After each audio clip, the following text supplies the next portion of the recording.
Boa tarde a todos.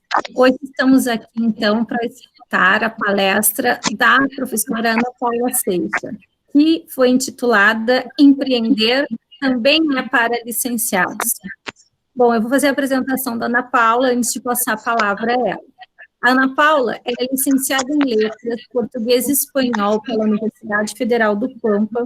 Ela é especialista em mídia e Informática na Educação pela Faco Minas. Ela é especialista em gestão escolar pela Universidade Cruzeiro do Sul, professora particular na ENE Estudia Espanhol e, mais recentemente, a mais nova professora da rede municipal de educação de Bagé, né, que ela foi nomeada como professora de espanhol depois de ter feito o concurso público. Bem-vinda, Ana Paula, obrigada por ter aceito o nosso convite para fazer essa fala e depois dialogar com as perguntas do pessoal, tá bom? Seja bem-vinda. Obrigada, boa tarde a todos.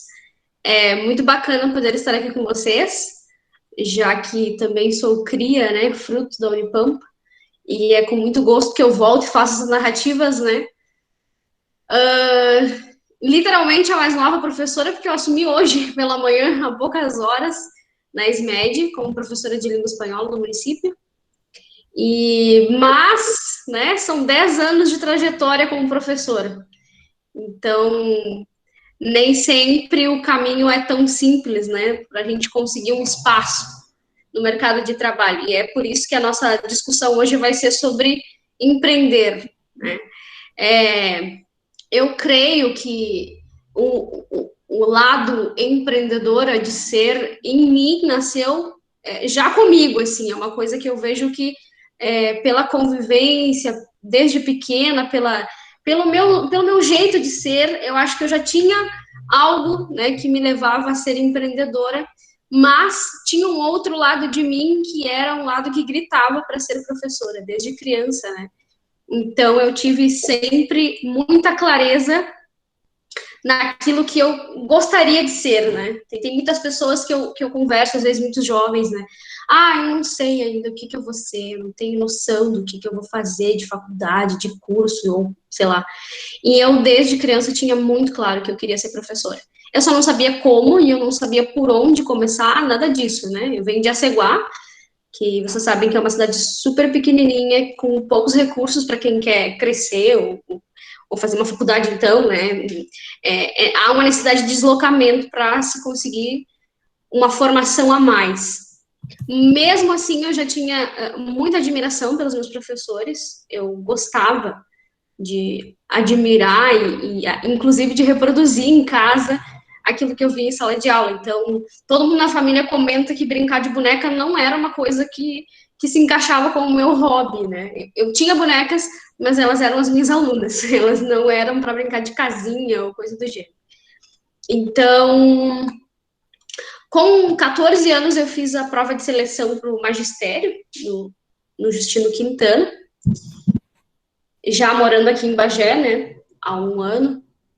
E só fiz o magistério justamente porque me disseram que era de graça, né? Então, quando algumas colegas que estudavam comigo no Frei Plácido comentaram que queriam fazer essa prova de seleção, eu quis me informar, eu quis saber como é que faz para ser professora, o que eu tenho que fazer para entrar nesse curso. E aí me disseram, tens que fazer uma prova, né? São 50 vagas, e tem conteúdos ali que tu tens que dominar para poder ser aprovado. Então, vindo de escola pública, né, indo para uma escola pública, mesmo assim, havia alguns conteúdos daquela lista que eu não dominava, né? Mas eu pedi ajuda para alguns vizinhos e tal, fiz umas aulas ali particulares também, com pessoas que não eram professoras, e acabei aprendendo alguns conteúdos ali rápido e passei na prova. Fiz 4 anos de curso normal, e em 2010, então, eu concluí o curso normal e ingressei em 2011 na Unipampa. Então, a Unipampa abria as portas em Bagé, tudo novinho, cheirando a novo, né? E eu entrando, então, na universidade. Por quê? Eu tinha 2 caminhos, né? Ou pedagogia ou letras. E na escola, as minhas preferências sempre foram língua portuguesa e matemática. Então, quando eu me inscrevi para o Enem, a minha primeira opção foi letras, português e espanhol. E a segunda opção era matemática. Curiosamente, o meu padrasto, então, desde os 6 anos, né, casado com a minha mãe, ele falava espanhol em casa. Então, nesse momento foi que eu tive um contato real com a língua espanhola, né? E eu não entendia nada do que aquele cara bigodudo falava para mim, né? Imagina uma criança de 6 anos com aquele cara estranho, com bigodão, né? E aí eu comecei a perguntar para ele. Tudo que ele falava, eu perguntava, né? Ele dizia, hija, ponete un saquito que hace frío. Y yo le decía, ¿saquito? ¿Pero qué dice este chico, no? ¿Qué dice este hombre? Saquito, ¿qué es un saquito? ¿Cómo voy a poner un saquito para el frío? E eu ficava me debatendo com aquelas coisas e perguntava, né? Mãe, ele tá louco, ele tá mandando colocar um saquito pro frio. Aí a mãe explicou, é um casaquinho, beleza. Entre outras coisas, né? Depois passava um tempo, ele trabalhava como vendedor, né?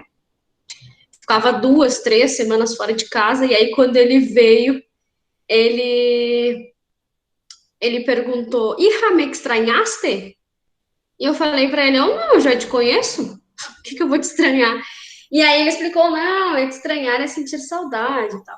Então essas coisinhas foram mobilizando o meu interesse pela língua espanhola. Mas eu sempre deixava muito claro, eu quero ser professora de língua portuguesa, eu não vou ser professora de língua espanhola. Era meio que assim para provocar ele, né? Porque ele estava no Brasil, ele trabalhava no Brasil, então a gente tinha que amar o português, amar o Brasil, enfim. Quando surgiu o Enem, então, a opção que eu tinha era português e espanhol ou português e inglês. E, obviamente, né, eu fui para o português e espanhol e aí sim eu me encontrei de verdade. A Unipampa, sem dúvidas, é uma universidade que te forma por completo quando tu assumes o teu lugar de aluno acadêmico que realmente queres aprender e desfrutar ao máximo das oportunidades que a universidade te propõe. Como eu digo, eu vivi Unipampa, quem me conhece sabe. Eu vivi Unipampa naqueles 4, 5 anos que eu estive ali dentro. Então, foram anos muito intensos de muito aprendizado, né? Eu digo que eu tive 50% de aprendizado do espanhol na carga horária curricular do curso e mais 50% com a professora Sara Mota, né? Que foi a minha mini enciclopédia ambulante, como eu mexia com ela, que foi quem me deu toda a bagagem, assim, as cobranças necessárias e sempre me instigando e me incentivando para buscar mais, assim, para não me conformar com o mínimo. Se eu não tivesse, talvez, tido o grande, assim, apoio dela e o incentivo de querer mais, sempre mais, porque para ela nunca estava legal, sabe? Tipo assim, tá bom, mas e quem sabe se tu fizer isso, né? Então, provocava, tu pode mais, sabe? E às vezes isso me irritava em alguns momentos. Eu dizia para ela, poxa, mas eu achei que já estava legal, sabe? E ela dizia, não, mas tu pode mais, pesquisa isso aqui, te informa sobre isso. Se um aluno te perguntar isso, como é que tu vai responder? E hoje, talvez eu tenha algum sucesso como professora particular, justamente por ter esse diferencial, né? Que foi graças à participação nos programas, nos projetos de ensino, principalmente de extensão, como o Núcleo de Línguas, o PIBID, né? E por aí afora. Bom, então toda essa bagagem que eu tive ao longo desse tempo, mais um intercâmbio. Em 2014 eu passei na seleção de bolsas ibero-americanas do Santander Universidades, e aí em 2015 eu tive um semestre estudando linguística na UDELAR. E lá foi onde eu estudei bastante gramática. Então eu fiz um semestre muito intenso de gramática da língua espanhola, que era uma coisa que para mim faltava, assim, em termos de conhecimento como professora. Muita coisa por ter vindo com a convivência, né, em casa. Então, eu sabia algumas regras, sabia usar a língua, mas às vezes, quando um aluno me confrontava e perguntava qual era a regra por trás daquilo, eu não sabia justificar. Então, eu senti que a gramática, ela estava um pouco ausente na minha formação. Fiz um semestre de gramática muito difícil, muito difícil. Eu me encontrei com narrativas de alunos uruguaios mesmos, né? Eles diziam, não te preocupa, eu tô fazendo pela 3ª vez essa disciplina, tô fazendo pela 5ª vez. E eram 105 alunos no salão de gramática 1. E imagina, eles ali, imersos desde bebês naquela língua, com dificuldades, imagina eu chegando brasileira. E eu passei com média 6, assim, tipo, que para mim foi um 10, porque era super difícil mesmo, com uma estrutura de universidade totalmente diferente da nossa. Depois que eu voltei do intercâmbio, muita coisa mudou, né? Porque a gente acaba tendo uma outra visão, por isso que eu incentivo muito. Tem muitas pessoas que perguntam: vale a pena fazer intercâmbio? Vale a pena ficar 4 meses, 6 meses longe de casa, longe da família, longe de tudo? Vale. Cada segundo vale. Porque é uma experiência de maturidade, tanto pessoal quanto profissional, que são poucas as pessoas que têm a oportunidade, né? Imagina, como eu digo, jamais na minha história eu imaginar que eu teria condições de morar um tempo fora do Brasil. E isso tudo custeado por um programa de bolsas. Quer dizer, é uma oportunidade que no primeiro momento eu deixei passar por medo, uma primeira seleção. E aí a minha colega Carmen foi para o México. E quando ela foi e começou a postar as fotos e dizendo, olha aqui, tu poderia estar aqui comigo e tal, eu pensei, não, se tiver outro edital, eu vou me inscrever. E daí eu consegui. Junto com a Duda, com a Débora, a Fernanda e mais alguns. Então, foi uma experiência super enriquecedora. Me fez apreciar ainda mais a Unipampa, apesar de todos os problemas que a gente sabe que a universidade tem. Só que aí, depois do intercâmbio, fiz as minhas últimas disciplinas, TCC. Veio, então, a fase do buscar trabalho, né? Porque daí perdeu-se o vínculo com a universidade, então já não tinha como ter bolsas. E foi aí que eu tive um primeiro emprego, muito frustrado, por sinal. Não ganhava bem, não era reconhecida, digamos, naquilo que eu fazia. E eu comecei a desenvolver um início de depressão ali, né? Então, eu comecei a perceber que não parecia, né, na minha visão, parecia que não adiantava nada ter vivido a Unipampa, ter feito intercâmbio, ter um currículo legal e simplesmente era difícil de conseguir um emprego. Tentei outras escolas particulares da cidade, também não tive sucesso. Aí eu passei por um processo seletivo na Fundação Bradesco e consegui a vaga para substituir a professora por alguns meses, que estava em licença maternidade. Essa foi a experiência ápice, digamos assim, como professora de espanhol. Terminou o contrato e aí voltamos à luta, né? Eu que lute para achar um emprego. E não achei. Não achei, e inclusive eu fiquei desempregada, né? Não tinha o que fazer. 2017 estava entrando no mestrado de línguas, que eu ainda não concluí, e por honra eu vou concluir, porque é uma pendência que eu tenho, eu preciso vencer. E aí eu consegui a bolsa ainda do mestrado na época, que me manteve por algum tempo, né?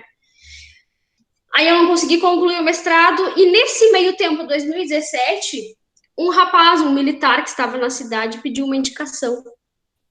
Ele perguntou para alguém, né, se conhecia uma professora de espanhol particular.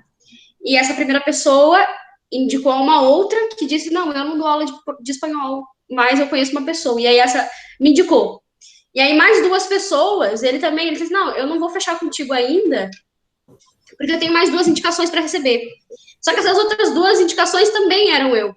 E aí eu disse para ele, olha, ele queria fazer o exame dele, e eu disse, eu não tenho conhecimentos, assim, suficientes sobre o exame dele. Eu sei que é uma proficiência de língua espanhola, mas eu não sei qual é a abordagem, não sei qual é a metodologia, não sei como é cobrado, não sei como é avaliado. Eu posso estudar, se tu me der um tempo, me dá uns dias, e aí nós começamos o trabalho. Então, em maio de 2017, eu comecei a trabalhar com ele. E em novembro ele fez a prova, e ele aprovou com uma nota super boa na parte oral, que era a dificuldade dele. Então, a maioria dos primeiros alunos chegavam mais para a parte oral. E eu dava aula para esse cara na LEB, eu não tinha espaço, né? Então, eu ia para a LEB à tarde, eu acho que eu cobrava uns R$ 25 por aula, e eu consumia talvez uns 15 na LEB, porque eu tomava um café, eu comia um pão de queijo, né? Porque, afinal, não é um espaço público, né? Então, assim, não era nenhum lucro, mas era mais a experiência. Foi o primeiro aluno. No ano seguinte, veio mais um aluno indicado por esse, e aí esse aluno teve menos tempo, ele teve 3 meses para se preparar para a prova oral, ele fez uma prova interna no Exército e uma prova também do exame dele, e ele passou nas duas. E daí desse já vieram, tipo, mais 4, mais 5, só que eu não tinha um espaço para atender esse pessoal. E isso era o meu problema. Né? Onde que eu vou atender? Tipo assim, atender um aluno na LEB, ok, né? Atender 2 alunos separados, ok. Mas agora é um grupo. Onde que eu vou atender esse pessoal todo? E aí eu tive a ideia de abrir um espaço para mim. abriram um espaço com R$ 200, que era o que eu tinha, eu acho, no bolso naquela época. Eu tinha R$ 200 para investir. E a minha perspectiva, assim, não era nada otimista, né? Mas eu fui, eu conversei com a minha mãe, conversei com o meu namorado, e todo mundo ficou assim, tem certeza? Eu acho que isso é uma boa ideia, assumir um aluguel no centro, todas as demandas que tu vai ter que dar conta. Então, eu ignorei certas coisas, assimilei outras, e pensei, como que eu vou construir meu espaço? Eu não tenho cadeira, não tenho escrivaninha, não tenho nada. Consegui, assim, quando tu não tem emprego, tu não tem comprovante de renda. Se tu não tem comprovante de renda, não tem como alugar pelas imobiliárias. Então, eu consegui com um pessoal que era conhecido da papelaria de Spell ali, e eles alugaram para mim, provisoriamente, até eu conseguir, né, os primeiros meses ali. Eles alugaram por um preço super barato para mim. Eu fui atrás de cadeiras velhas da Urcamp, que estavam atiradas ao relento, lá quem vai para a arvorezinha. E o meu sogro disse: Olha, Ana, eu não sei se vai te servir, né? Eu vi que tem umas cadeiras lá. Serve, vamos lá. Aí o cara vendeu R$ 20 cada cadeira. Eu comprei 8, deu 160. R$ 160 eu gastei em cadeiras. Eu ganhei fibra, eu ganhei courino para forrar as cadeiras. Então, tudo no braço, assim. Aí pedi cartão de crédito da mãe emprestado, parcelei aquele grampeador, né, para madeira, parcelei spray, tinta spray para pintar aquelas cadeiras que estavam super antigas. E aí eu fui montando as cadeiras, 8 cadeiras para a sala de aula. E aí, a minha tristeza, né? Os alunos que estavam engatilhados para começar em janeiro, uma semana antes, então, de eu abrir o espaço, eu conversei com o sargento, né, enfim. E ele disse assim, Ana, a gente não vai fazer contigo, porque o teu valor está muito alto. Eu queria R$ 200 por cada aluno. E a gente conseguiu uma pessoa que cobra R$ 70. Aí quando ele falou isso, eu pensei, poxa vida, como que eu vou arcar com essa despesa que eu já tenho em mãos?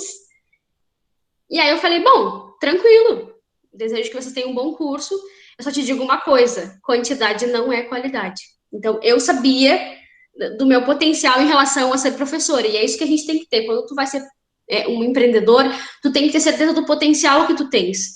E mesmo que não dê certo de início, tem que insistir mais um pouco, porque as coisas elas vão se encaminhando, mas não é sempre de primeira, né? Tu precisa ter um aluno que dê certo, outro que dê certo, e isso vai acontecendo com o tempo, não é assim tão fácil.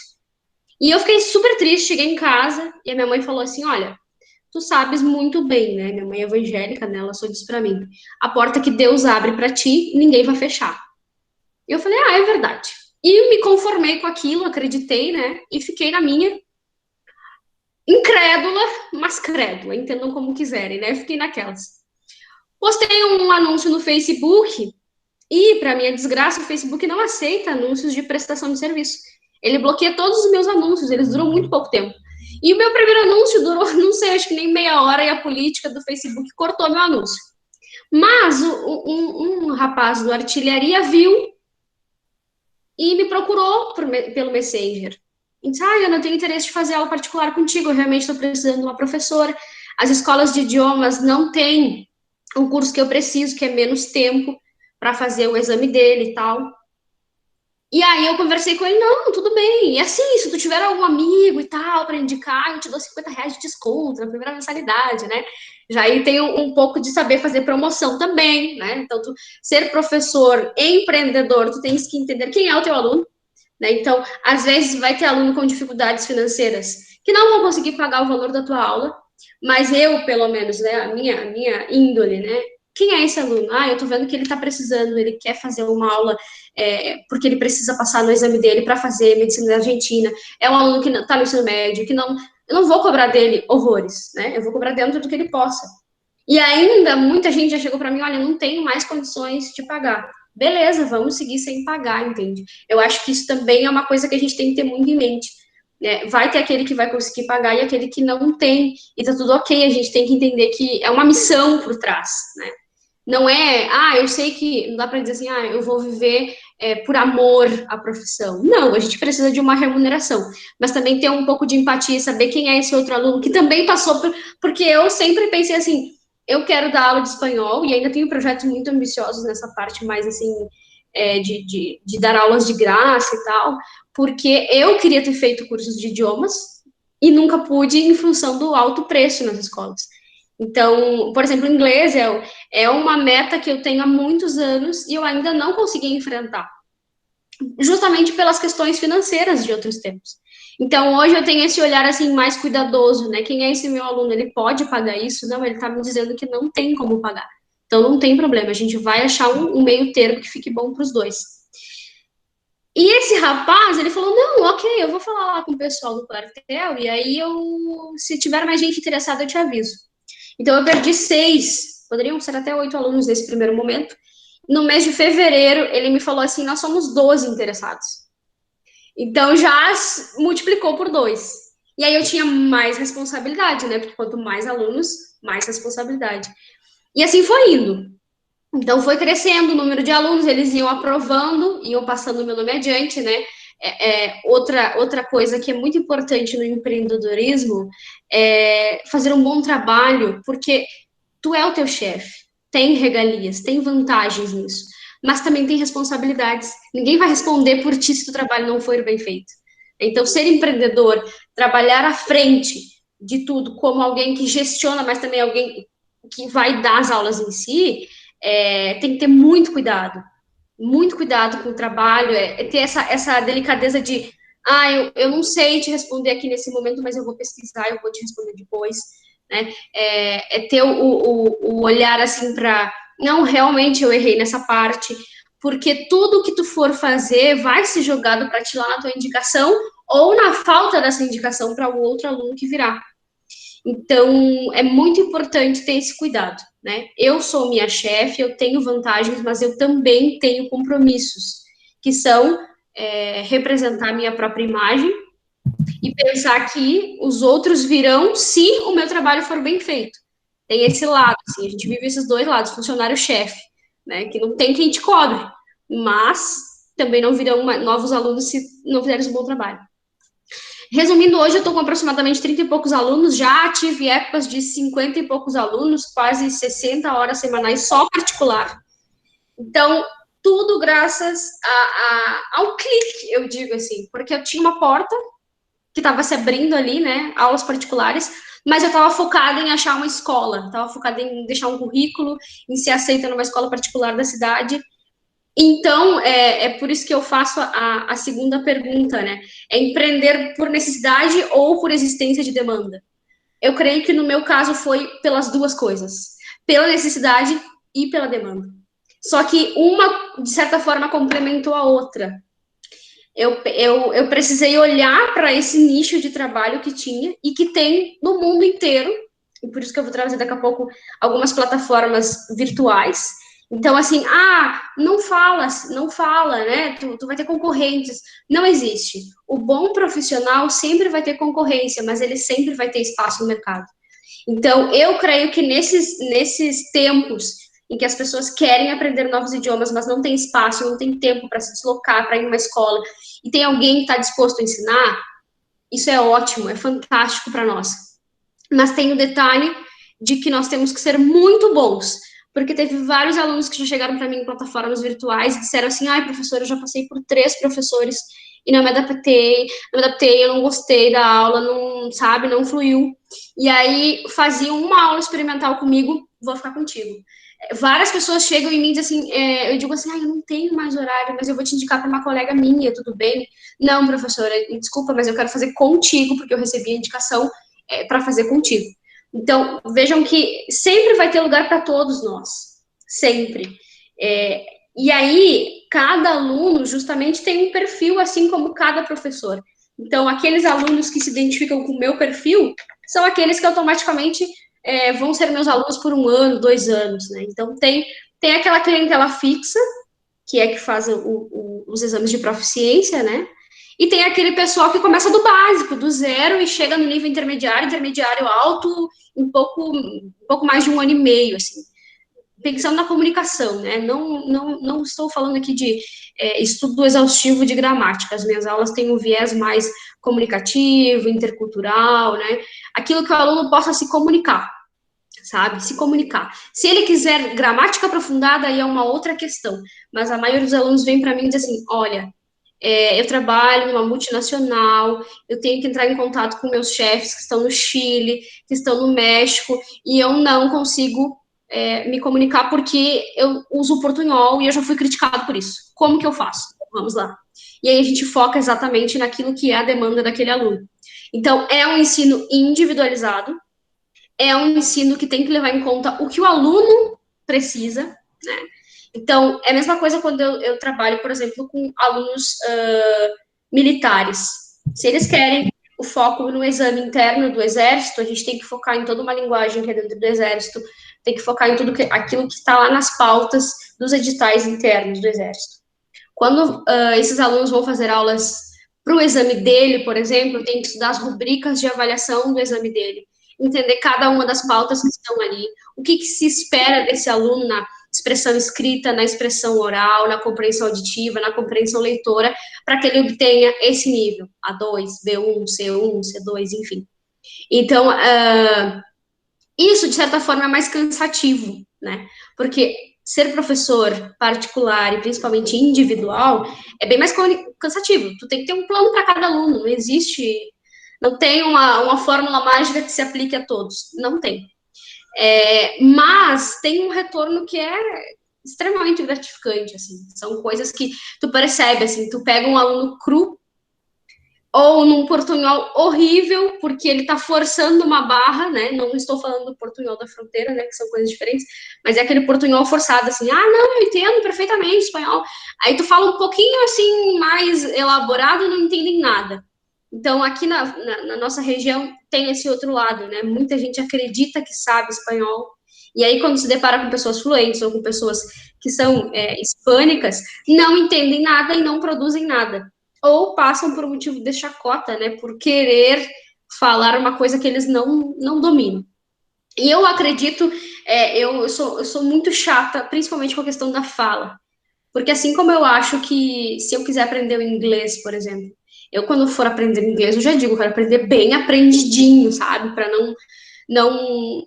Eu acho que é uma questão de respeito à língua do outro.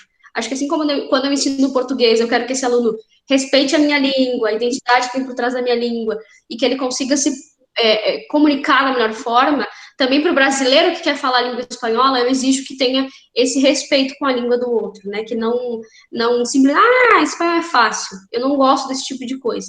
Eu acho que tem que ter um respeito pela língua do outro, e se eu quero aprender essa língua, então eu vou me esforçar para realmente aprendê-la e não ficar mascarando um idioma falso. Então, acho que é por isso também que os meus alunos gostam, porque desde as primeiras aulas eles já falam espanhol e tem que construir, não existe essa lógica que muitas metodologias trazem, né? Primeiro ler, depois escrever, depois ouvir e por último falar. Para mim não funciona assim, para mim tem que ser desde o início já, vamos lá, vamos tentar. Mas eu não consigo, não importa, tenta. Nem que seja o buenas tardes para começar a aula, sabe? Nem que seja, por favor, pode repetir? Coisas básicas, vai introduzindo isso na tua fala. E isso eu vou exigindo dos alunos. E acho que é esse protagonismo que o aluno tem que ter na sala de aula. Porque se ele se sente acuado, só ouvindo, absorvendo aquela informação, e ele não produz nada, ele não vai se interessar. Porque o foco dele é produzir. E principalmente falar. Então, isso é uma coisa que eu priorizo bastante.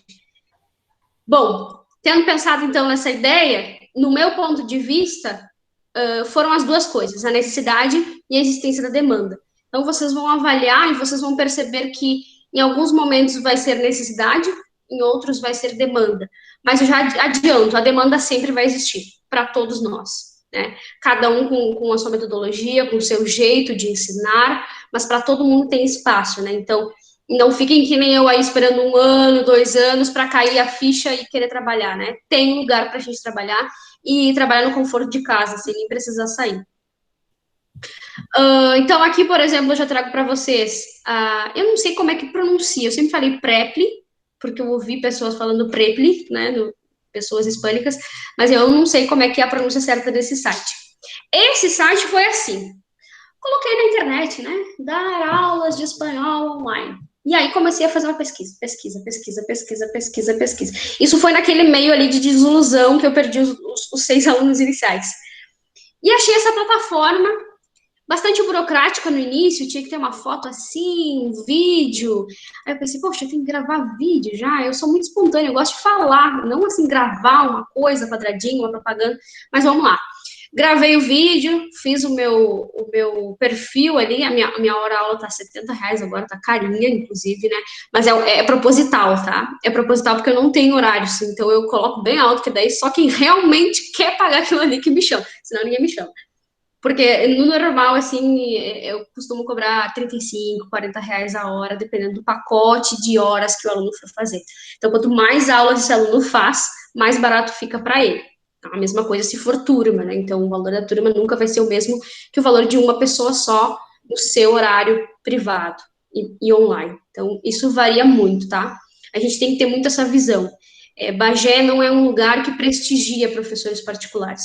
Então, nem todo mundo vai te pagar, por exemplo, R$70. É raro, pelo menos eu não conheço quem paga R$70 por um professor particular. Agora, vai numa escola de idiomas e pede um professor particular nessa escola de idiomas, eles pagam R$70 sorrindo. Só que esses R$70 aí que vai para a escola de idiomas, vai 20, 30, 40 para ti. O resto fica para a escola. Esse foi um dos motivos também por eu buscar ter o meu espaço e trabalhar para mim. Porque eu acredito que o professor, ele não digo mais o protagonista, porque o aluno é esse protagonista, né? Mas o professor é aquele que faz a mágica acontecer. Então, eu acredito que quem tem que ganhar um valor maior é o que faz a mágica acontecer. Não é a gestão, não é o nome, não é a marca. Por isso, eu tenho outros projetos mais ambiciosos mais adiante, de criar um coworking de línguas, né? E não é um espaço para ser chefe de ninguém, assim. Que eu não consegui abrir esse ano, infelizmente, em função da pandemia. Já era para estar aberto desde o ano passado. Mas é assim, tipo assim, surgiu um aluno potencial, eu conheço um cara ali que se formou, que gosta de dar aula, que eu sei que é bacana. Por exemplo, a Júlia, já conversei várias vezes com a Júlia, né, que deu uma palestra anteriormente. Júlia, pelo amor de Deus, tem gente querendo fazer inglês, tu tá disponível? Quer dar aula de inglês? Me passa o contato. Então, ela é uma parceria, sabe? Não é para lucrar em cima de ninguém. Eu acho que a gente cresce se ajudando, sabe? Tem que ter esse olhar assim com o outro. Quem é esse meu colega que é super bom, que tem um potencial e também está precisando? Então, vamos indicar ele, vamos passar para frente, né? Porque cada um faz o seu dinheiro, não tem essa coisa de tirar do outro. E aí, por isso, então, que eu particularmente cansei de escola de idiomas e não tento mais. Porque, sei lá, tu trabalha com 3 alunos, 4, 5, não estou falando espanhol, que são turmas pequenas, e aí tu ganha o valor da mensalidade da metade de um aluno, e o resto fica todo para a marca. Então, trabalhar para si tem essa vantagem. Esse site é super bom, vocês fazem o perfil, colocam ali o vídeo de vocês, os alunos vão procurar vocês, vão colocar ali seus anúncios, né? Eu procuro espanhol, um tutor de espanhol que tem um valor entre tal e tal, que possa dar aulas em tal horário. O meu objetivo é o exame de certificação, é o dele, é o selo, é fazer medicina na Argentina, é crescer na minha empresa, é minha filha, né? Tem muita criança também, é minha filha que eu quero que seja bilíngue ou coisa do gênero. Então, tem todo o público ali, tem todo tipo de professor. Aí vocês vão olhar, tem horrores de professores. Horrores. Mas tem muito professor que é hispânico e que não é professor. Tá? Ele sabe o seu idioma. E esse é o grande diferencial de quem se forma em letras. Por isso que muita gente chegava em mim, né? Olhava o meu currículo ali, ela é formada em letras. É outra coisa. Não é simplesmente eu ensinar eu ensino português porque eu sou brasileira. Não. Eu ensino português porque eu sou formada para dar aulas de português. Então, isso é um diferencial que nós temos e a gente tem que deixar muito claro para esse aluno. Não, eu sei o que eu estou fazendo porque eu estudei para ser essa profissional. Né? Eu não estou aqui criando um nicho de trabalho à toa. Não, eu tenho a titulação necessária para isso. Então, eu deixava muito claro para os alunos, e aí vem alinhado a outra coisa que a gente estava conversando com a professora Valesca, que é a questão do material didático, né? Esse plus, né? Não estou dizendo não vai usar um material didático pronto, não estou dizendo isso. Se tu usares um material didático pronto, tenha em mente essa busca, por outros recursos, por outros sites, indicar plataformas para esse aluno, criar sistemas que tenham exercícios, que tenham atividades, tarefas que ele possa complementar aquilo, né, que não seja só aquele feijão com arroz. Porque, como eu falei para vocês, o ensino particular, ele é muito específico para cada aluno. Então, os materiais didáticos nem sempre vão dar conta da especificidade daquele aluno. Quando tu crias o teu material, é muito melhor, porque ele vai receber uma coisa que está pensada para aquilo que ele precisa, né? Então, eu acho que isso é um diferencial também. É incrível, assim. Mas todo aluno que chegava e falava assim, professora, que legal, tu tem o teu próprio material. Eu gostei. Isso era um diferencial. Isso gritava aos olhos. A forma como tu organizas o teu trabalho também é muito importante.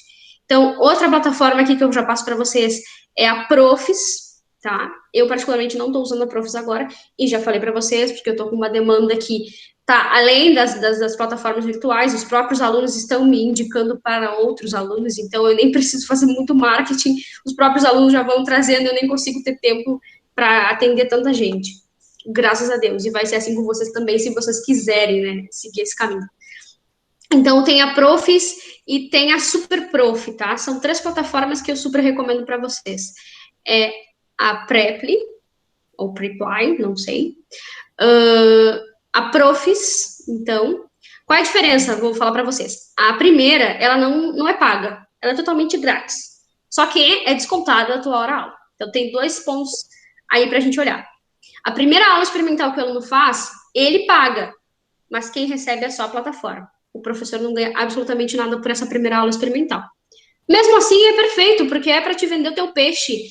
Tu monta um materialzinho bacana, sempre tem aquele material ali de aula experimental, conforme o nível que a pessoa pretende cursar, e aí já começa com uma música, com um exercício, com uma dinâmica, com uma conversa, né? Traz ele para a conversa, traz ele para a leitura, instiga ele, e aí tu já tem garantidas as próximas aulas. E aí eu não sei quanto que é descontado por aula depois. Em resumo, para vocês terem uma noção, se está R$70 agora, eu devo estar recebendo uns 56, 57 com os descontos. Então tem um desconto aí que não é tão pouco, mas ainda assim está valendo, pelo menos do meu ponto de vista. Já a Profis tem que pagar um pacote de respostas. Então o aluno se contacta contigo, ele demonstra o interesse, e se tu quiser responder esse aluno dizendo que tem disponibilidade, tem que comprar 20 respostas, eu acredito que é 30 respostas, não sei. Você dá 30 e poucos reais por mês. Tu paga uma assinatura que é mensal, ou semestral, ou anual, conforme... Eu sempre paguei mensal e testava para ver se tinha aluno. Confesso para vocês que nunca prestei muita atenção nessa plataforma, porque sempre tinha demanda na primeira. Então, a segunda eu quase nem... comprava as respostas, mas quase nem usava, assim, porque nem tinha como responder. E essa terceira aqui é a Super Prof. Eu, particularmente, fiz o meu perfil, mas eu nunca usei. Então, se alguma vez alguém me contatou, eu também não olhei. Mas recomendo que vocês olhem, até porque quanto mais perfis vocês têm disponíveis, melhor para vocês, logicamente, até para vocês terem uma visibilidade maior na rede. O bacana também dessa primeira aqui, como vocês podem ver, é que tem as críticas dos alunos, né? Então, vocês pedem a avaliação desse aluno ali. Eu tenho 11 avaliações, mas já muito mais alunos fizeram, né? Só que eles não colocam a crítica.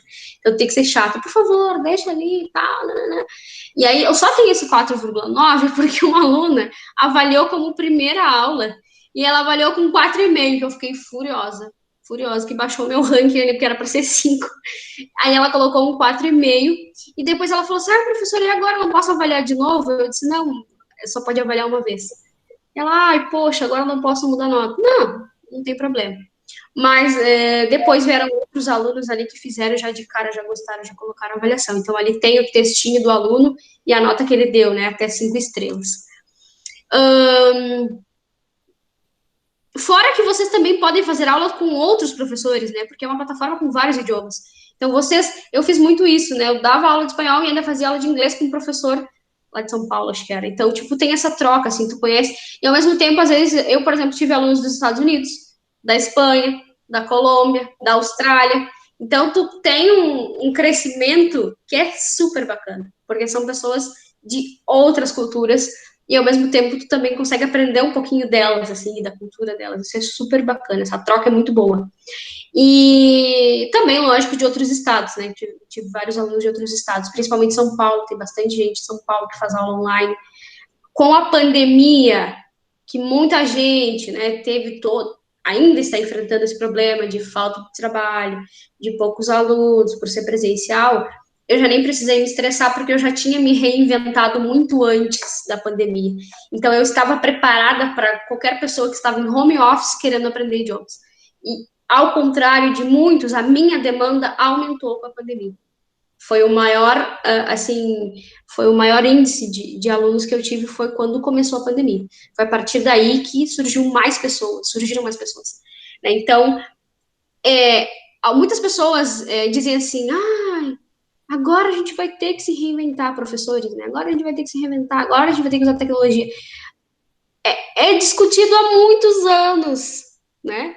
Não é uma coisa nova. E as pessoas se acomodam e esperam passar. E aí vem, é que nem dizem, né? É aquele velho ditado, né? A dor ensina a gemer. Porque já era para estar pronto, né? Tem professores que estão há anos trabalhando e não querem tecnologias. Não dá mais tempo da gente querer dar uma aula com papel, com folha, com quadro. Usa o quadro. Olha, ao contrário, o quadro é maravilhoso. A professora Sara sempre foi assim, com um quadrinho, todas as coisas possíveis de comentários ela colocava no quadro, e eu sou idêntica, tá? Então eu agradeço a ela. Se tem uma coisa que eu uso na minha vida, e se não é o quadro, é o Docs. É o Docs, é o chat, azar. É ter o feedback na hora, sabe? Aquele feedback que não deixa passar. E eu falo muito com meus alunos assim, não vejam a correção como algo negativo. A minha correção é para vocês crescerem no idioma. Se eu não me importasse com o desenvolvimento de vocês, eu não iria corrigir. Eu ia deixar vocês falarem de qualquer jeito. Então, entendam e tomem a correção como algo que, para mim, surtiu efeito. Vocês podem escolher o tipo de correção que vocês querem. Na hora, depois, no final da aula, em grupo, individual, no papel, tudo bem. Mas a correção vai existir nas minhas aulas. Vai ter o puxão de orelha, vou chamar atenção, até a pessoa fazer aquilo que eu acredito que tem que ser o correto, digamos assim, né? Porque senão, eu já tive professores e tive colegas que não acreditavam na correção. E eu vi o quanto isso é ruim, assim, para o crescimento daquele aluno. Então, sempre que vocês tiverem um feedback, uma rubrica, uma correção, uma coisa assim, aceitem isso e tomem como algo para melhorar. Mesmo que às vezes pareça chato, assim, porque óbvio, na hora dá uma raiva, eu sei. Eu saía de uma sala de aula, a professora Sara falou assim, tu viu que tu falou tal coisa? Eu, não percebi, né? Ah, não percebeu? Então escuta depois a gravação, ou, né? E aí eu pensava, caramba, eu falei isso, eu não acredito que eu falei isso, eu imaginava que eu não falava isso. Então, e é o que eu falo para os alunos, né? Tá praticando, grava, se ouve, né? Treina aquilo que tu fores falar, aquilo que tu for produzir, te ouve, que aí tu vai ver que o teu ouvido já vai se preparando, já vai se acostumando, né? E tu consegue mensurar aquilo que é certo ou errado. Então, eu acredito muito na correção. Isso é muito importante. E esse feedback que o aluno também te dá, porque ele também te dá um feedback, né? É para te corrigir, né? É para te melhorar. Ele falou que não tá legal essa unidade aqui desse livro. Ele acha que esse exercício aqui não surtiu tanto efeito, né? Esse conteúdo aqui podia ter sido explorado um pouco mais. Isso eu tomo como algo assim, opa, tem que melhorar. Tem que melhorar e não tá bom, e vamos melhorar, e é isso que a gente faz. Até que o aluno tenha domínio daquilo. Depois dessas 3 plataformas, então eu comento o que eu uso para as minhas aulas, tá? O que eu mais uso neste momento é o Skype, tá? Embora muita gente critique, porque é um sistema arcaico. Só que, por exemplo, o Zoom ele é pago, né? Então, se tu for usar mais de 40 minutos, tem que pagar. Se for mais de 5 alunos, tem que pagar. E eu acho que é muito caro, assim, eu não gosto. Tem um que outro aluno que faz sozinho, eu faço pelo Zoom. Gosto, inclusive.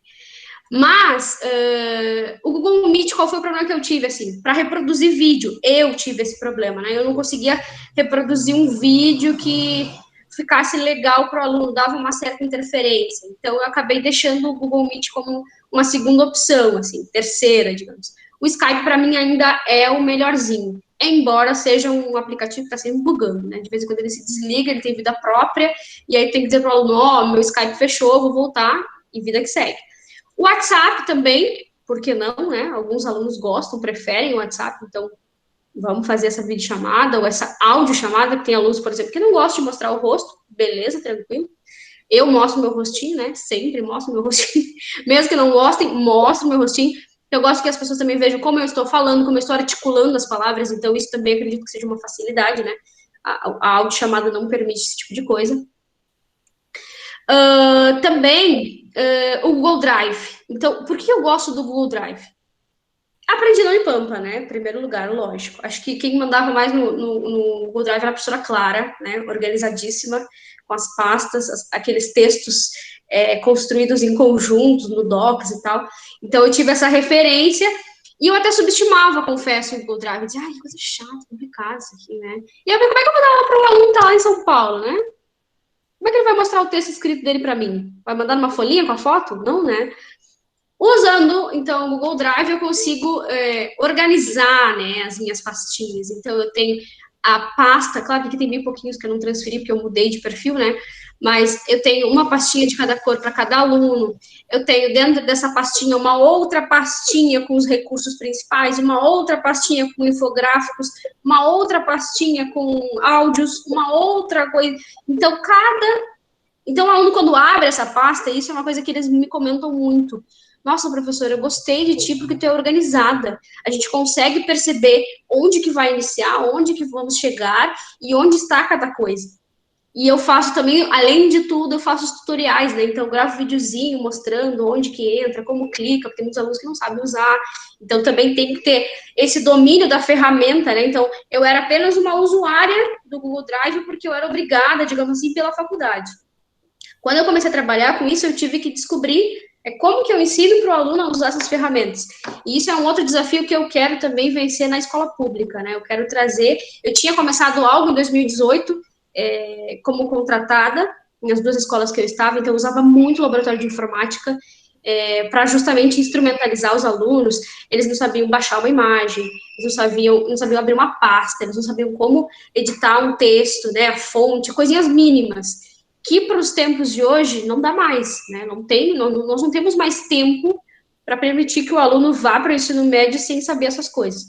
Então, mesmo eu sendo professora de língua espanhola, na minha 1 hora de espanhol vai acontecer o uso da informática para pesquisa e aprender a pesquisar, né? Não é só Ctrl+C e Ctrl+V, isso aí é fácil, né? Mas ensinar o aluno a buscar. Então, não é só porque eu sou professora particular que eu faço esse tipo de coisa, porque mesmo sendo professora de escola pública também vai ser isso aí, já era e vai continuar. Ensinar, ter a paciência. Olha, tem que clicar aqui, não, a aba daqui, né? Tu vai achar o áudio assim, para baixar, para não sei o quê. Esse tipo de coisinhas também fazem a diferença. Então, eu gosto do Google Drive pelo quesito organização. Eu gosto muito. Também acho que cabe aqui comentar sobre o Syllab, né, que é uma outra plataforma que eu gosto muito também, né, pela questão de organizar a aula em si, né, fica tão bacaninha ali, a aula bem organizadinha, com o texto, com o link, com a imagem, eu acho super bom. Eu gosto muito do Syllab. E aí, o que estão usando, acredito que no município, né, que eu, inclusive, vou começar a usar agora, tem algumas pastas lá, não vou dizer que não, mas ainda não usei com vigor, digamos assim, que é o Classroom.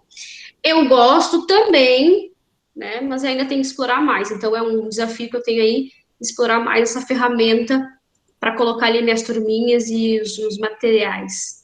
E eu uso também sempre outros sites, né? Então, é muito importante a gente reconhecer que mesmo sendo alguém que produz o seu material didático, sendo alguém que faz a sua aula acontecer, a gente também tem que estar aberto a olhar outros professores de espanhol, canais no YouTube, sites que estão pensados para o ensino de espanhol, ter esse olhar assim, o que está sendo falado, né?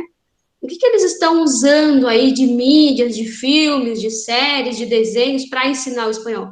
Então, eu sou muito, assim, aberta a esse uso de outras coisas. Eu deixo muito claro para o meu aluno.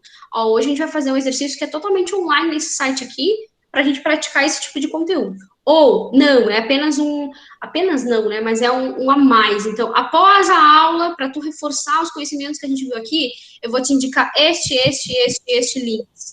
Tu pode exercitar, tu pode fazer ver os vídeos, fazer os exercícios, enfim. Então, eu complemento. Por exemplo, eu sou super fã do Profedele. Eu amo esse site. Assim, amo.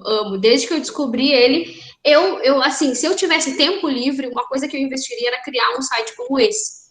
É que eu realmente não tenho tempo, né? Foi uma das coisas que trabalhar muito acabou ainda não me permitindo, né? Que é investir mais nessa ideia de produzir esses materiais didáticos para serem usados na própria rede. Eu acho esse site riquíssimo, riquíssimo, assim, ele é super bom. E eu, particularmente, uso muito e recomendo muito para os alunos, assim como na página dele espanhol, por exemplo, que tem várias atividades de conversação, exercíciozinhos, vocabulário, né? Eu gosto, entendeu? Então, vários sites, não só esse, tem vários, que eu uso, assim, até para me inspirar, sabe? Ah, eu preciso fazer uma aula sobre tal coisa, como que eu posso? Aí eu vou lá e olho, boa ideia. E aí eu me inspiro e faço alguma coisa. E é se inspirar, né? Não é plagiar, né? Porque se eu uso isso, eu coloco lá o linkzinho. Vocês vão ver que, tipo, por exemplo, aqui tem um outro que é o Mundo Primária, para quem dá aula para crianças, né? Mundo Primária, bem bonzinho também. E aí tem a história do material didático autoral, né? Que é o diferencial. Eu não sei, eu uso Canvas, que é muito comum, né? Banco de imagem grátis, o próprio Word, PowerPoint. Que eu acredito que vocês já são parentes íntimos desses aqui. E aqui, vocês podem ver, por exemplo, uma coisa que eu aprendi no curso. Então, a professora Sara era muito rigorosa, colocou uma imagem, selecionou essa imagem, coloca o link. Né? Tu trouxe um texto, vai fazer a adaptação. Se for uma letra de música, corrige a pontuação, vê se está bem pontuado, se está com as letras certinhas, faz uma olhada nesse texto, coloca ali, coloca a fonte. Sempre ter o cuidado de que tudo que não é nosso seja ali referenciado no nosso material. Então, isso é um cuidado que eu tenho, sempre tive, porque, graças a Deus, né, fui ensinado lá na universidade. E aí, esse jogo, assim, também do estético, né, eu gosto de fazer uma unidade de cada cor, assim, eu gosto do visual, né, sem poluição, né, mas eu gosto do visual, né, então ter um mix, assim, de gêneros textuais no meu material didático, quando é necessário, eu uso a gramática sim, né? Então, aqui a gente está falando sobre o verbo gostar, que é um verbo que tem uma estrutura diferente do português. Né? O aluno precisa visualizar neste contexto para ele entender por quê.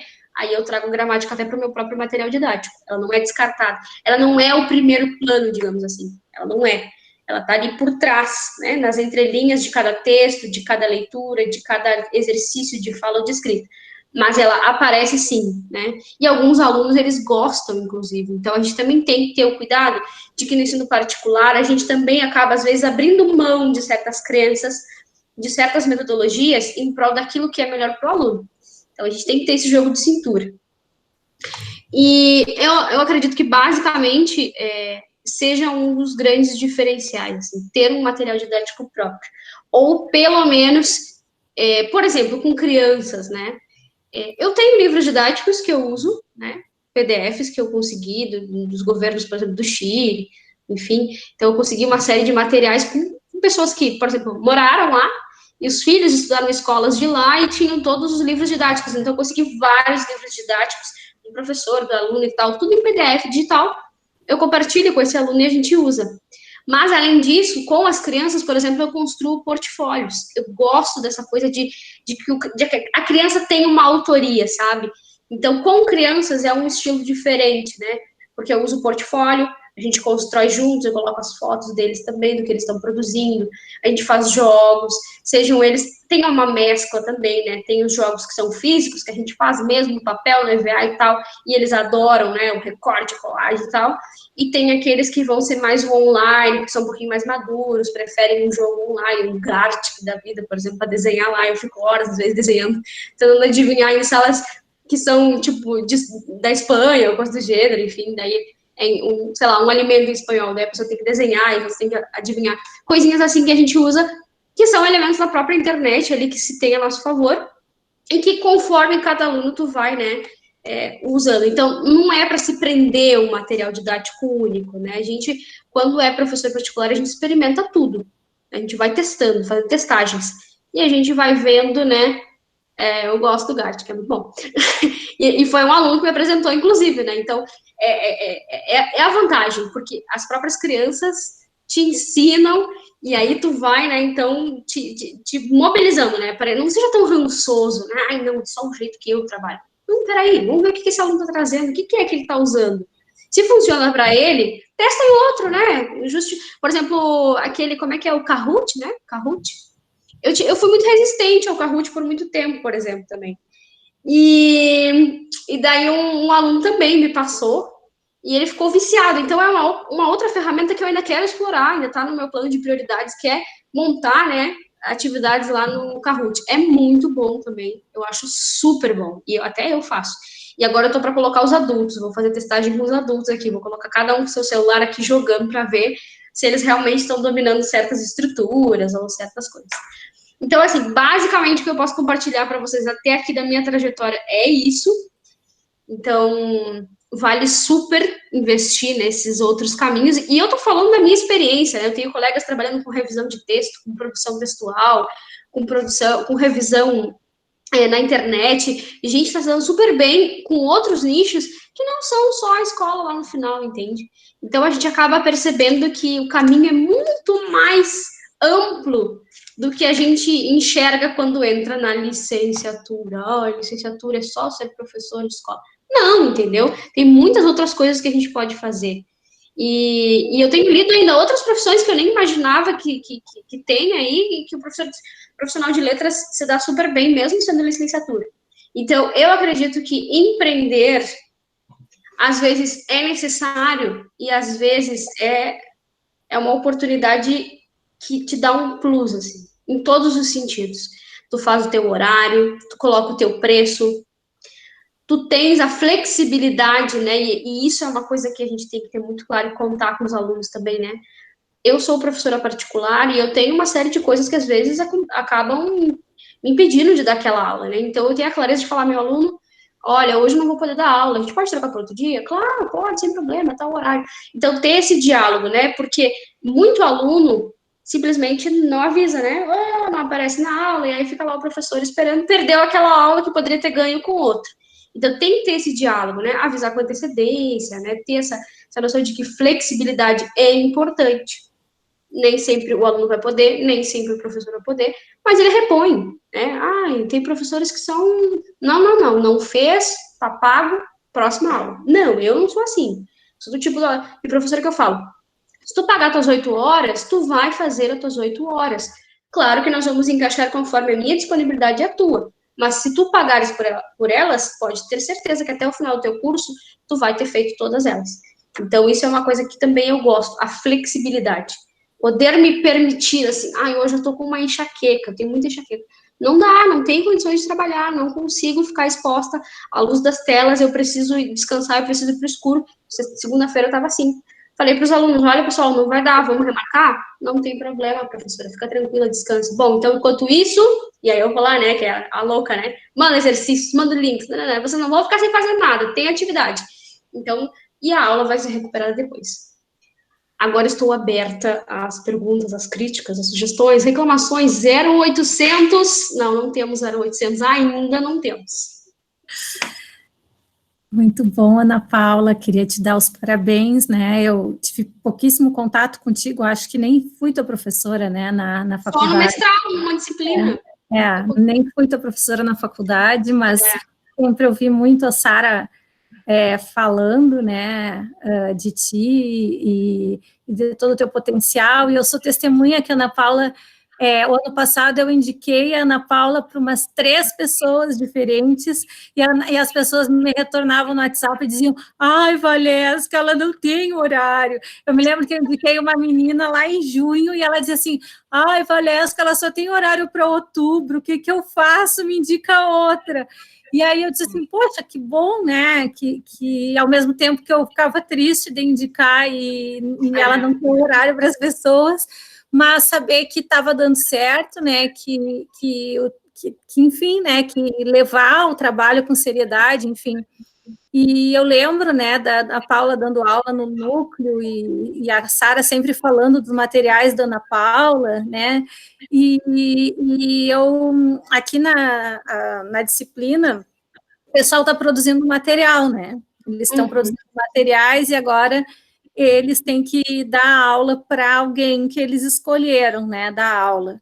Então, assim, eu acho que o teu relato ele é muito importante, né, porque enfim, o foco é o aluno, né, e a demanda do aluno, né, então, por exemplo, tu nunca tinha trabalhado com dele, né, porque tu era aplicador, inclusive, da outra prova de proficiência, que é o selo, que é muito diferente do dele, mas tu foi lá estudar para poder adequar as aulas daqueles alunos ao dele. Então, essa ideia, né, do que o professor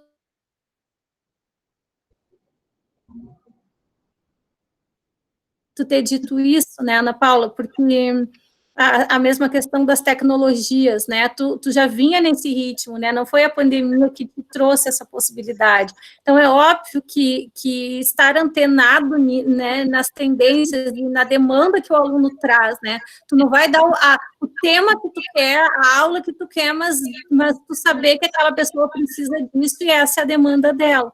Então, eu acho que isso é muito importante para todos eles, né? Porque é óbvio, todo mundo se interessa mais por uns temas do que por outros, eu gosto disso.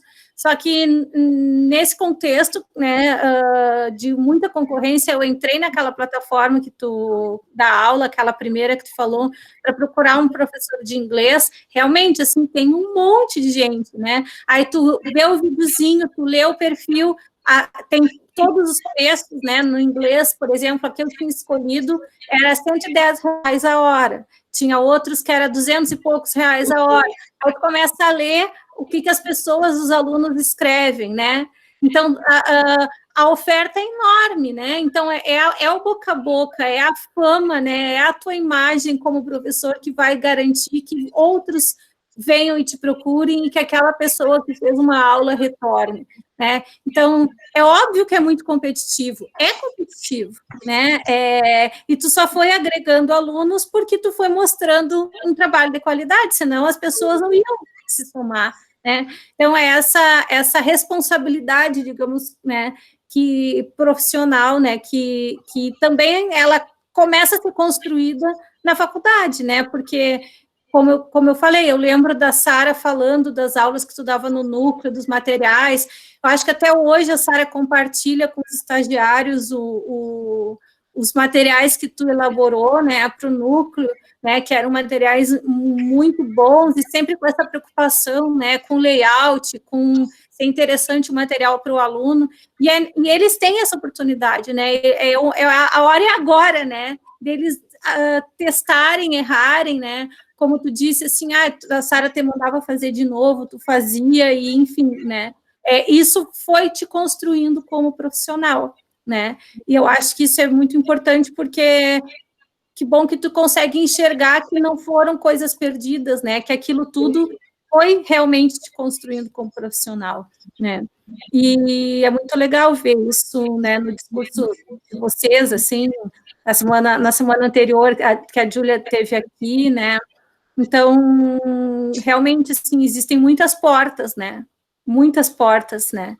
Mas as pessoas precisam se qualificar para poder agarrar, né? Abrir a porta, né? Tem que ter a coragem de ir lá e abrir a porta, né? Porque ninguém vai bater na tua porta, na tua casa, te oferecer uma oportunidade, né? Alguém bateu na tua porta? Hoje sim, né? Hoje as escolas de idiomas me procuram. Esses dias CNA me procurou para eu começar com espanhol lá e tal. Então, é isso que eu digo. Depois que tu vira a chave e que tu te torna uma profissional assim que realmente as pessoas conseguem admirar, mesmo que eu tô falando um universo muito pequeno, tá, gente? Não tô dizendo, né? Tô falando nosso universo pequeno assim, mas é um momento que, assim, tu não precisa deixar o currículo. As pessoas te procuram e tu tem que dizer, não, obrigada, não posso, não tenho horários, infelizmente, não vai dar. Mas hoje, né? Porque lá atrás eu precisei construir esse caminho até aqui, né? Não, ninguém veio até mim, ao contrário, né? Pessoal, está aberto para perguntas. Ana, eu só gostaria acho que, te parabenizar, e muito do que a gente conversa, muito do que tu falou aqui, a gente já conhece a Ana há algum tempo, a gente já conversou, muitas das coisas que eu faço hoje foi através dos conselhos, e notei aqui coisas que, né, novos sites e coisas, porque eu acho que, bem como a Valesca disse, vai nos ajudar muito com essa construção, né? E não sei, não chego a ter nenhuma pergunta em si para ti, eu acho que tu colocou Mas tu Tudo esteve no muito primeiro bem. espaço, né, Isa? Tu viu minhas cadeiras Exatamente, estava falando lá, né, ainda como é agora que que era? estive lá no espaço da Dispel e a gente conversou bastante. E eu acho que é isso, uma das coisas que eu mais admiro é essa questão de que tu tem um ajudar o outro. Eu acho que isso é o caminho para tudo, assim, sabe? E é isso aí, eu não poderia deixar de te falar isso. Hashtag tem que vir tomar café no espaço novo. Um dia a gente Agora as vai, quando cadeiras são acabar a novas, pandemia. tem um Quando acabar a diferencial. pandemia, a gente vai. Pode Se eu deixar. pensar, se eu lembrar de alguma pergunta, eu faço, mas vou deixar aberto aqui pro Ok. pessoal. Pessoal, não fiquem tímidos. Não, timidez não cola comigo. Eu vou ressaltar um ponto que a Ana falou sobre a questão das correções. É muito difícil tu conseguir enxergar uma correção ou uma crítica como positiva, né? Por mais que ela tenha um valor incalculável, eventualmente no futuro, né? O professor, ele está ciente, mas ele sabe o que ele está fazendo, como tu falou, né? Ele foi formado, ele tá em construção, né? Mas o aluno, ele não tem essa visão, né? E agora, eu não sei se eu tinha essa visão quando eu ainda era um aluno ainda do ensino médio, por exemplo, assim, quando eu entrei na faculdade, entrando na licenciatura, na qual tu vai te formar para ser um professor, tu tem uma visão, o teu horizonte, ele se expande, né? E eu tive a facilidade, eu tive a compreensão de entender isso. Não repara nosso fosquinho aqui. Aí, cara, é muito importante essa questão aí. Aí, quanto o feedback ele pode ser na hora, depois, isso cada vai depender, vai ser individual, mas ele é imprescindível. Né? Sim. Uhum. Isso é um ponto interessante quando se trata de escola pública, né? Daí puxando para esse outro lado, né? Porque quando tu tá no particular, assim, trabalhando no particular, é muito fácil de se receber essa crítica. Se tu souber fazê-la, né? É super fácil, porque eles vão entender que aquilo é para crescer, e porque eles estão investindo um dinheiro e eles querem um retorno, né? Então, é uma coisa. Mas na escola pública, né, que a maioria está ali porque é obrigado a estar, a gente tem que ter todo um cuidado, né, nessa correção. Então, por exemplo, na escola pública, eu sou o tipo de pessoa ranzinza, assim, na hora que um aluno for ler o texto, eu jamais vou permitir que outros debochem, por exemplo. Isso é uma coisa inadmissível na minha sala de aula. Então, eu sempre deixo muito claro, se tu não tiveste a coragem de ler como o teu colega teve, tu não tens nenhum direito de debochar se ele não conseguir ler, se ele gaguejar. Então, é aquela coisa, né? Corajoso é aquele que tenta, e mesmo produzindo, né, de alguma forma errado, pelo menos ele tentou. Então, na escola pública tem que ter muito cuidado, e para que esse feedback geralmente seja mais geral, assim, no final da atividade, no quadro, chamando para todos, assim, sem pontuar o nome de ninguém. Então, eu acho que sim, é bem interessante isso, tem que ter um cuidado. Quando se trata de alunos que são adolescentes ou jovens, dependendo de como tu fizer essa correção, outros podem tomar aí como uma brecha para debochar, para rir e tal. Então, eu não permito, né, na minha sala de aula, o deboche, ele não é permitido, o bullying, né, essas coisas todas, elas não são permitidas, porque eu acho que quando o aluno tem a coragem de ler um texto no espanhol, imagina, já é um luxo tu ter um aluno na escola pública, adolescente, que queira ler, ou que queira ler sua resposta, ou queira escrever no quadro. Então, não posso permitir que outro, né, queira debochar ou queira dar risada. Então, eu sempre trato com muita franqueza isso com os alunos, assim. Tem que ter aquele lado divertido, pegado, o professor de adolescente, divertido e tal, mas a hora de falar sério tem que ser muito clara. Então, a correção ali, ela tem que ser muito cuidadosa para não depois deixar aquele aluno ali não querendo mais participar, né? Porque isso acontece. Se tu corrigir de uma forma que não seja legal, esse aluno não vai mais querer participar, porque outros riram ou coisa do tipo. Então, o cuidado é importante, realmente. A Francineide falou que quer fazer uma pergunta. Francineide está aí? Francineide?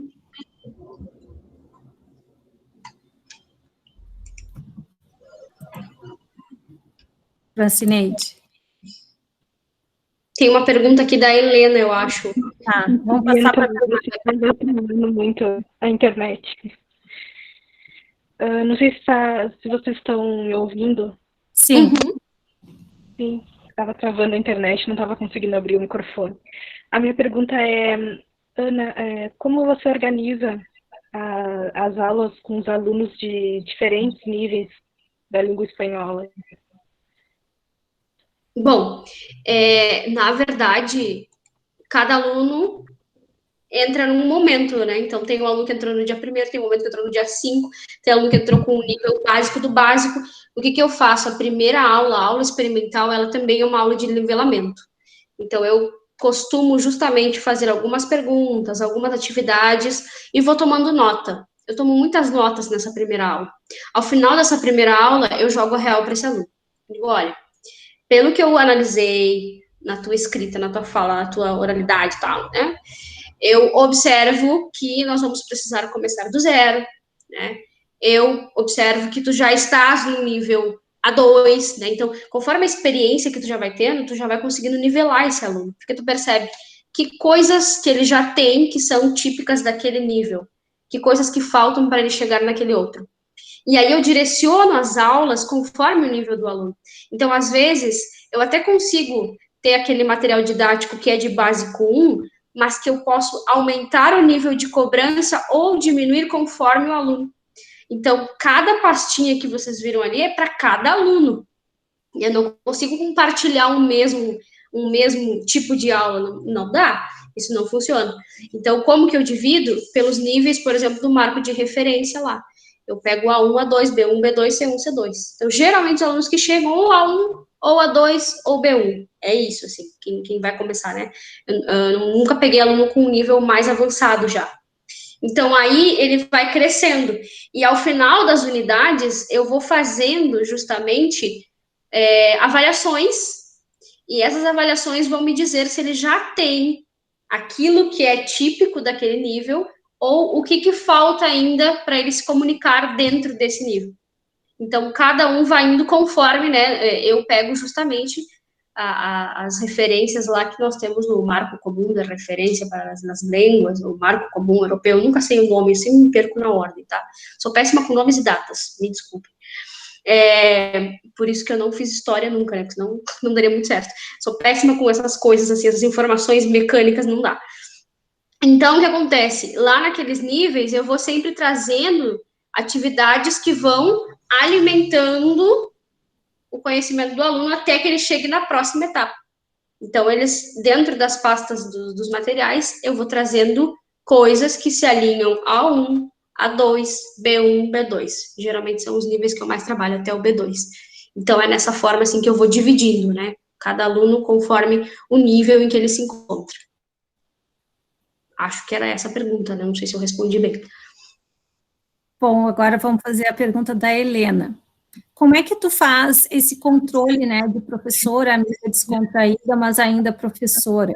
Essa é a minha maior dificuldade nas aulas online, busco quebrar o gelo até demais. Então, na aula online, eu sou muito... Na verdade, eu sou na vida real, eu sou muito maleável. Eu só vou até onde me permitem. Então, eu observo o perfil do meu aluno. Tem muito aluno que é muito sério, né? Tem um aluno que é muito sério, que não te dá... E de alguma forma, eu vou induzindo ele à fala, eu vou induzindo ele à participação, né? Mas sem, né, rir demais, digamos assim. Só que chega um ponto que não adianta. Eu, pelo menos, acho que sou meio contagiante, assim, não adianta. O aluno acaba entrando na minha onda, e aí, mesmo ele não querendo sorrir ou não querendo, ele acaba entrando na brincadeira, e ele vai rir, ele vai falar, ele vai se comunicar. Então, eu acho que isso varia muito do tipo de aluno que a gente tem. Eu, particularmente, gosto de fazer, assim, uma testagem, né? Primeira aula experimental, eu já sinto quem é esse aluno. Então, vai ter aluno que vai ser mais sério, eu já vou começar séria também, mas aí depois, de repente, lá numa deixa, eu vou dar uma risadinha para ver como é que ele aceita. Então, tem que ter, assim, é como eu sempre digo, assim, tudo na base do respeito, né? Tu vai rir, tu vai descontrair, sem perder o respeito, certo? Então, tem coisas que a gente tem que ter uma dosagem, assim. Se tu tá explicando algo que é muito sério, que é muito importante, tem que transparecer. E é isso que eu bato muito na tecla, por exemplo, de quem faz a prova do dele, né? O dele, na prova oral, por exemplo, é muita expressão. Então, se a atividade é argumentativa, eu tenho que mostrar uma seriedade para demonstrar meu ponto de vista. Se é uma atividade nostálgica, né, que vai trazer uma narrativa de passado, e essa narrativa de passado ela é feliz, eu tenho que transmitir alegria nesse meu relato. Então, as coisas, quando a gente fala de língua, de alguma forma a gente tem que traduzir, não só em palavras, mas em gestos. Então, desde as primeiras aulas eu falo, a minha aula só acontece se tu participar. Eu já deixo muito claro para o meu aluno. Não, tanto que eu tinha que dar aula agora esses dias lá no César, e era aula só para câmera, assim, tipo, não tinha alunos. E para mim isso é horrível. Eu não sei dar aula. E, inclusive, eu tenho um projeto de dar aulas no YouTube, fazer lives e tal, que eu ainda não consigo sair do papel, porque eu preciso da interação. Eu sou uma pessoa que, eu sou carente, eu preciso que o outro me dê um olhar, me dê um gesto, me dê um... Ai, professora, é sério que tá falando isso? Esses dias eu inventei uma classe de números que só eu tenho, que foi o 10-1, o 10-12 e o 10-3, para explicar como lia esses números em espanhol. E aí eu falei, os alunos olhando e tal, né? Eu vi que tinha alguma coisa estranha. Peraí, eu tô falando um negócio absurdo aqui, ninguém me corrigiu. E eles, professora, a gente não quis falar nada e tal. Mas tu tem que ter também esse jogo de cintura, né? Tem que ter e puxar o teu aluno para ti, porque eu sou do tipo que se não houver o outro, não tem eu, entende? Não dá, não tem como. É uma relação extremamente dialógica, assim. Se o outro participa, se eu fiz uma pergunta, ele respondeu, ou ele perguntou exatamente o que a Meg diz, reciprocidade. Se for só eu falando, só eu explicando, não dá, não rola. Não rola, porque daí a minha pauta toda, né, minha dinâmica de aula não vai acontecer, não vai dar, não tem como acontecer. Tudo que tem muito material que, por exemplo, eu produzo, e aí fica nas entrelinhas algumas outras coisas que não estão expostas ali escritas. Mas é que eu instigo. Então, às vezes, o aluno é muito mecânico, ele quer seguir o exercício 1, o 2, o 3, o 4, assim, não, peraí, calma, que não é assim que funciona, né? Converso muito com a Lília, que também é professora particular, eu digo, Lília, a gente tem que ter um jogo de cintura. Não, tem que trazer um pouco mais, sabe? Discutir, trazer a vida do aluno, que ele possa exemplificar, que ele possa contribuir, porque aí faz sentido. Agora, só eu falando, aí não tem como. Então, eu acredito que, assim, é extremamente, às vezes, difícil dar aula para um aluno que não te dá abertura. Mas daí, claro, né, o máximo que pode acontecer é tu perder esse aluno, ponto, né? E às vezes é bom também perder aluno, não tô dizendo que é ruim. Alguns alunos, eu vou ser bem sincera para vocês, eu fiz questão de perder, porque não era uma aula legal para mim, era uma aula chata, era uma aula que, assim, contame, como foi tu semana? Foi bueno. Bueno, ¿y cómo está la situación ahí del COVID? Sí, la cosa está complicada, ponto. É como, quero mais, dá-me mais que te dou mais, sabe? É essa coisa, tem que ter. Então, eu sou muito de instigar o aluno, porque eu preciso disso para poder dar o feedback, para poder dar o mais que ele precisa para crescer. Então, eu não sei, eu acho que é o meu jeito de ser, basicamente. Eu sou assim, eu sou super espontânea, sempre fui, quem me conhece sabe que eu sou louca. E, então, assim, no particular, no online, isso até é legal, assim, porque eu consigo dosar. Se eu vejo que o aluno não gosta muito, eu vou, perdono, e segue o baile, entende? Mas, assim, eu fico pensando também agora, puxando para a escola pública, né? Às vezes é ruim, porque tu tem que ser brincalhão e já tem que fechar a cara na hora. Tipo assim, ei, acabou. Sabe? Tipo, tu tem que ter tem que ser duas em uma ali. Tu tem que ser legal, divertida, não olhou pro lado, o que tu tá fazendo? Por que tu falou isso? Sabe? Aí, então, os alunos já me conhecem, sou louca, eu sou duas em uma, geminiana nata, entendeu? Eu tenho que ser, eu digo que eu sou camaleão, eu me adapto a qualquer situação. Tem que ser, o professor tem que ser isso. A Helena escreveu, e quando o aluno é piadista demais? Porque é brincadeira.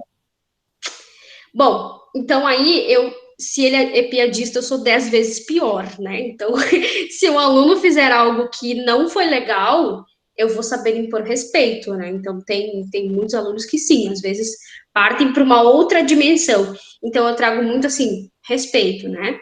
E é isso mesmo, tenha a seriedade de falar, por favor. não foi legal. Tipo assim, não foi legal, né? Meio um tom assim, meio irônico e tal, mas trazer para ele que não foi bacana. Graças a Deus, eu nunca tive problema com esse tipo de aluno, sabe? Inclusive, eu sou muito parceira dos meus alunos, então se vem uma conversa, uma coisa, eu instigo e tal, e nunca tive ninguém, assim, se eu disser assim, um aluno, e eu trabalho muito com homens, né, então eu dou aula para muito militar, se eu disser assim, um aluno se passou comigo ou foi bobalhão demais, eu estaria mentindo, assim, porque eu nunca tive esse tipo de problema. Mas é o que eu falo muito com a minha família, assim, eu sou esse perfil que consegue ser super descontraída e consegue ser super rigorosa ao mesmo tempo. Então, eu acredito que isso também faz com que o aluno entenda que eu estou brincando, porque isso aqui, neste contexto, permite brincadeira. Agora, o que passa da linha do respeito, aí para mim já não serve mais. Beijo, me liga, não quero mais aula, sabe? Tipo, eu sou muito, acho que tem que ter uma transparência, sabe? E eu falo desde a primeira aula, a nossa aula, tanto para pública lá quanto para particular, o nosso trabalho, ele é 50% eu e 50% vocês. Se vocês cumprirem, ou se você cumprir os seus 50%, eu cumpro os meus. Então, tenha respeito por mim, eu terei respeito por você. Saiba brincar na hora que tem que brincar, eu também vou saber, sabe? Eu acho que a gente tem que se impor. Tem que saber falar, olha, não, sabe? Não tá legal. E o máximo também fala assim, não vai dar, né? Ou surgiu um imprevisto, não poder mais aula para ti, né? E sabe, procura outro professor e joga pra frente, se livra, entendeu? Porque ninguém é obrigado a nada, porque nem aqueles videozinhos que tem no Instagram, né? Desde que eu descobri que não sou obrigada a nada, não sou obrigada a nada. Quer fazer piadinha?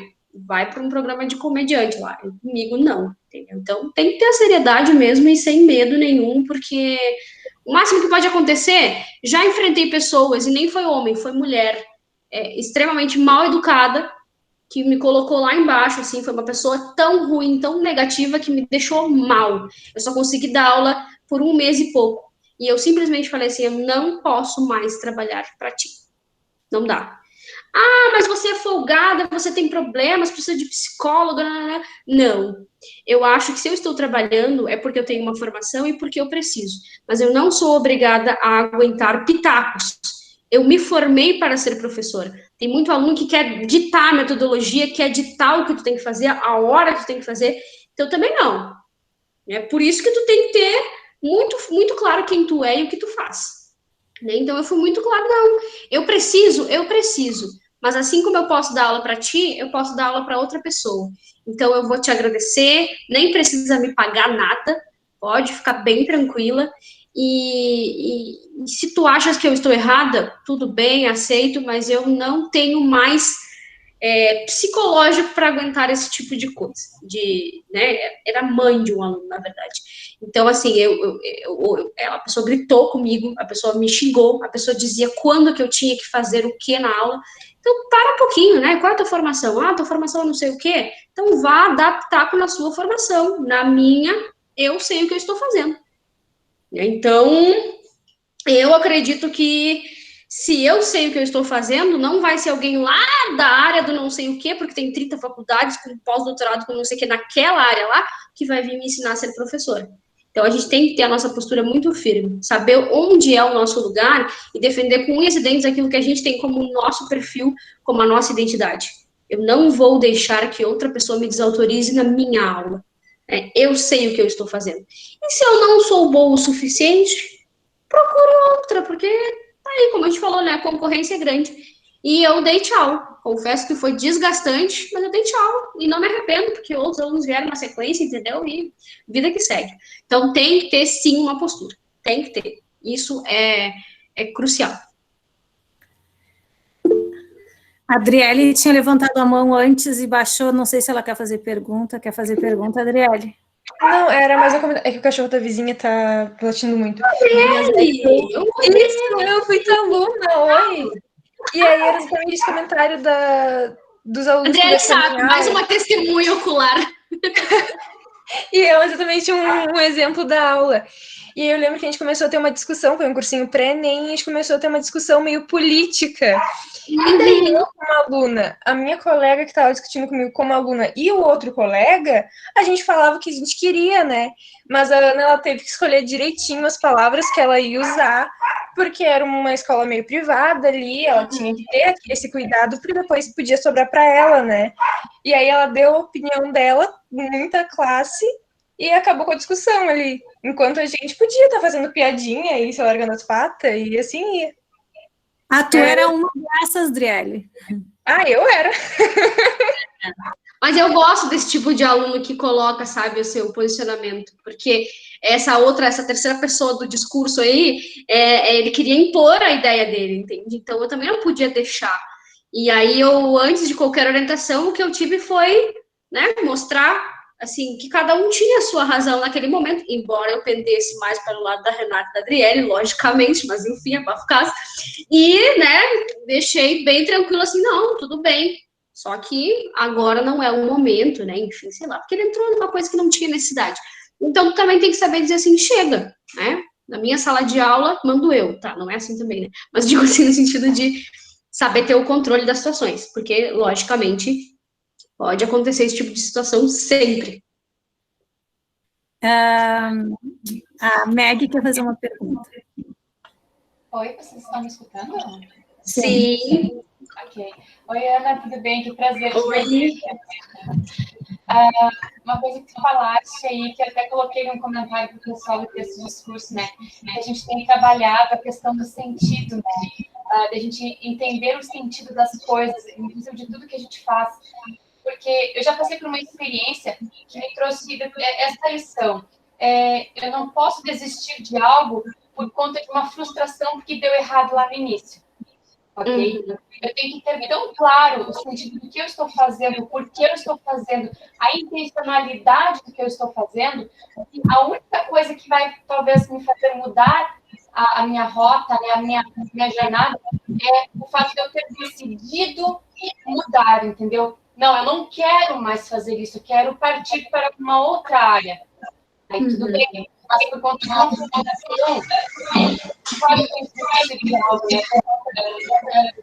De uma frustração. A gente pode imagina quantas coisas a gente pode acabar perdendo, né, de oportunidades pelo fato de a gente ter desistido de algo por conta de uma frustração.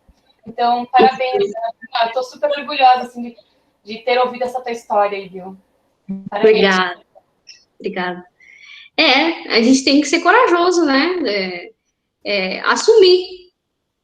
Eu sou professora e eu acho que é justamente isso que alguém estava colocando sobre essa coisa dos pais, né? Enfim, quererem dar uma opinião.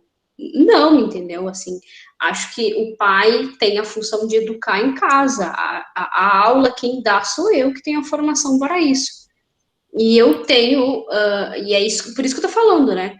Porque se tu realmente não quer ser criticado, faça um trabalho bem feito. E se mesmo fazendo um trabalho bem feito a pessoa não aceitar, então tu te retiras, porque é melhor para todo mundo. Em resumo, só para vocês terem uma noção nessa situação, ela ficou procurando o professor depois e não encontrou. Por quê? Porque o problema não estava no professor, né? Estava ela. Então, assim, ninguém é obrigado a aguentar certas coisas. É isso mesmo. O que eu estou fazendo? Quem sou eu nessa sala de aula? Eu tenho o controle dessa situação, eu assumo os meus erros, assumo os meus acertos e trato de ser o mais fiel possível àquilo que eu acredito. Eu sou uma professora, eu tenho essa formação, eu tenho essas crenças, e isso não é à toa. São anos, é uma história, é uma construção de uma pessoa, de uma professora. Então, não posso... não estou dizendo que a gente tem que ser arrogante, tá? Não, ao contrário, isso não dá certo. Eu reconhecer quando o outro traz coisas que vão contribuir, né? Se realmente aquilo que o colega falou, se é uma crítica, mesmo por mais dura que ela seja, mas ela é uma crítica que se eu sou uma pessoa que me permito, sabe? Eu acho que a Unipampa, quando cheguei na Unipampa, eu era uma coisa, eu era aqui para tudo, sabe? Eu não conhecia o universo, eu só conhecia as minhas ideologias e aquilo que eu acreditava. E a Unipampa me reconstruiu de uma forma e me desconstruiu, sabe? Porque eu comecei a olhar para o lado. E aí eu tinha discussões, não, mas eu acredito que é isso. Aí vinha uma colega e dizia, não, mas olha, olha por esse lado, olha por essa perspectiva. E aí eu ficava, né, com a testa assim já, né, que saco, ela tem razão, né, e aí eu tinha que admitir. Então, em alguns momentos, sim, a gente tem que admitir, não, realmente, né, tô errada, vou mudar essa parte. Mas até para mudar, eu também tenho que reconhecer por que eu vou mudar. Por que realmente isso que essa pessoa me falou é importante para eu mudar o que eu sou, a minha perspectiva.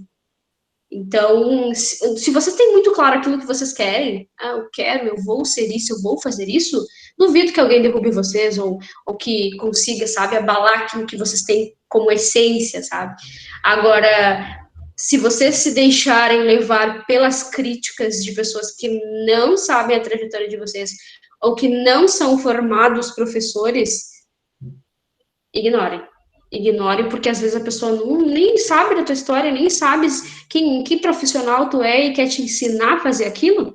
Não, quem ensina são os bons professores que vocês têm aí no Unipampa e que vocês têm de pai, então acho bom vocês estarem aproveitando, porque olha, essas oportunidades aí, depois vocês vão se formar e vão dizer, ai, que saudade da Unipampa, sabe, o dia inteiro da Unipampa aprendendo, aquele professor chato, aquela professora chata que pegava no pé, que corrigia, olha, é ótimo, depois a gente vê que é ótimo, vale muito a pena. Cada crítica, cada erro, cada fazer de novo prova, fazer de novo uma matéria, se tiver que fazer, é uma construção que é muito bacana. Eu gosto muito de lembrar, eu lembro com muito carinho. Cada um dos professores, cada um, assim, até aqueles que eu não concordava, eu lembro com muito carinho. Mais alguma pergunta? Bom, se não temos perguntas, tenho certeza que eles vão refletir, né, sobre a tua fala, foi muito legal te ouvir, Ana.